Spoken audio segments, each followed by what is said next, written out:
Welcome back to Face the State. The crisis with gun violence in our country has state leaders looking for ways to stop the violence. Joining us this morning is Mike Lawler, a former state representative. He was also Governor Malloy's criminal justice advisor. He also teaches criminal justice at the University of New Haven. You're a busy guy. I love it, though. It's great. I don't know where to begin, honestly. You know, we've seen so many mass shootings, and I wanted to focus on Connecticut's red flag law, because I think that we always hear with the debate that we need, the issue is mental illness. I don't think it's the entire issue, but it is a big component. And the red flag law that was put in place in Connecticut, the first in the country, you believe has really addressed that and is now seen as a role model for other states. Yeah, well, this is the 20th anniversary of our red flag law, and it dates back to the lottery shootings. I think most people who were in Connecticut in 1998 remember this tragedy. After the fact, it was clear that everyone saw a problem brewing with this guy, Matthew Beck, the shooter. And so he had been working at the lottery. He took like a 6-month leave of absence, moved in with his parents, started acquiring guns, attempted suicide. The people called the police. The police said, there's nothing we can do. He hasn't broken any law.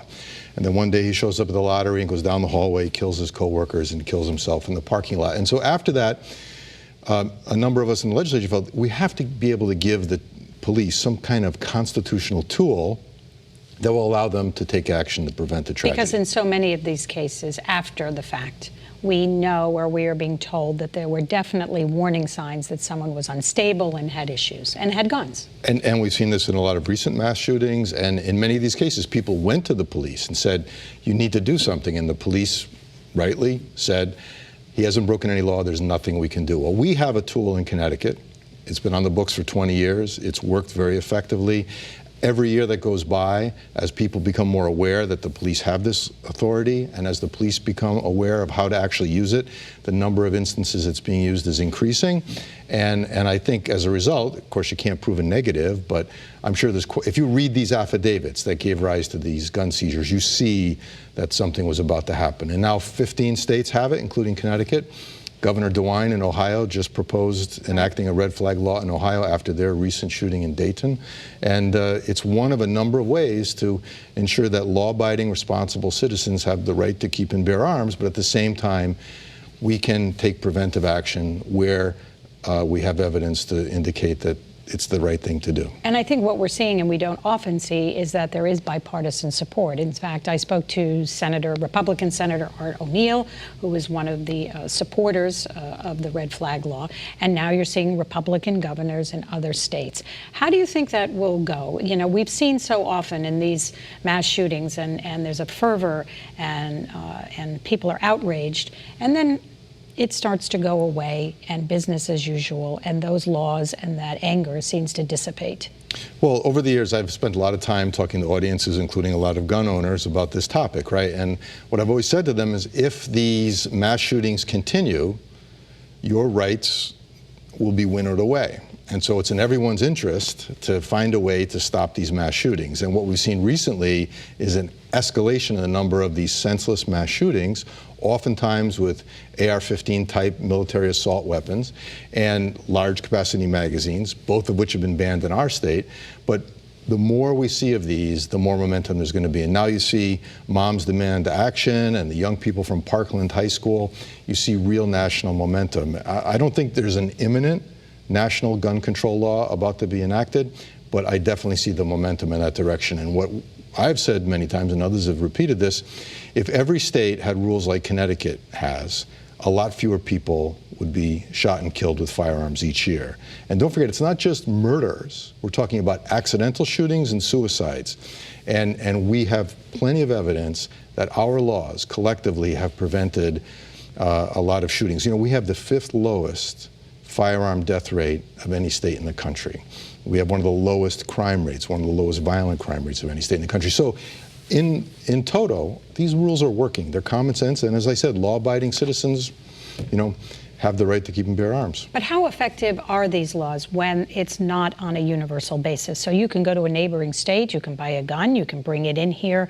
So it seems like it's like a piece of cheese with a lot of holes in it. Right. So if every state adopted these laws or the federal government imposed a national law, it would work much more effectively. We just saw last week a kid from Norwalk, a college student, who was posting online all this hateful stuff, and the police, using one of these red flag warrants, went in and grabbed a whole bunch of guns, all of which are banned in Connecticut, AR-15s, large capacity magazines.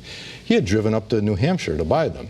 Right. The Garlic Festival shooter in California had driven over to Nevada to buy his weapons. So a national scheme would be very, very effective. Let's talk about the national level. So just this week, I believe President Trump had some sort of conversation with the NRA saying, and the second time, that we need meaningful background checks, universal background checks, which most people support, even gun owners.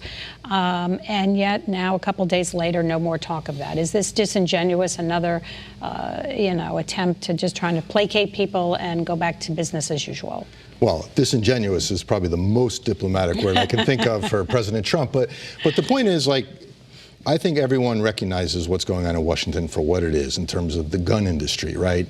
At every step of the way, even including our initiatives here in Connecticut, it was always the gun lobby, especially the National Shooting Sports Foundation, NSSF. It's not so much the NRA, it's those guys. Right, in Newtown. They're headquartered in Newtown, and because they make the guns, and they have profited extraordinarily since the assault weapon ban expired in 2004, right? There was a national assault weapon ban that included a ban on large capacity magazines. That was allowed to expire when President Bush was in office. And since that time, gun manufacturers have marketed these military-style weapons of destruction, which are designed specifically to very quickly and very efficiently kill as many people as possible in the shortest period of time. That's what the AR-15 is designed to do. That's all it's designed to do.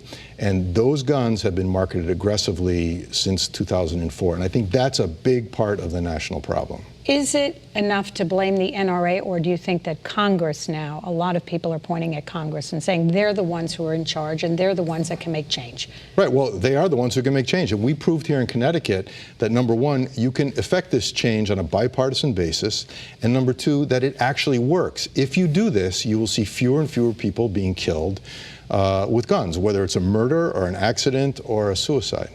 Mike Lawler, I want to thank you for joining us on Face the State. Thanks for the invite. We'll see what happens, and we hope you come back. Anytime. Thank you.